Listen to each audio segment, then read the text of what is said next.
आप देख रहे हैं ताज 92 न्यूज और मैं हूं नाइला भट्टी। रुख करते हैं आज की हेडलाइंस का।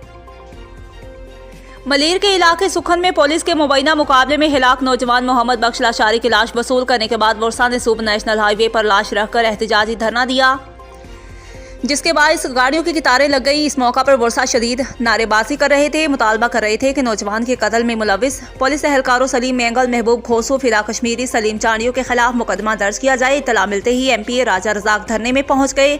उन्होंने SSP मलीर इरफान बहादुर से मुज़ाकरात किए, जिसमें तय पाया कि मैयत दफनाई जाए। रात गए वर्षा के कहने पर मुकदमा दर्ज किया जाएगा। यकीन दहानी के बाद वर्षा ने मैयत की तदफीन कर दी। इस मौका पर वर्षा के वालिद खैर मोहम्मद लाशारी, भाई सदाम लाशारी और शाहिद लाशारी ने सहाफ़ियों को बताया कि मज़कूरा पुलिस एहलकारों ने हमारे नौजवान को बिला वजह हिलाक किया है। अगर इन एहलकारों के खिलाफ मुकदमा दर्ज नहीं किया गया तो दोबारा नेशनल हाईवे पर धरना दिया जाएगा।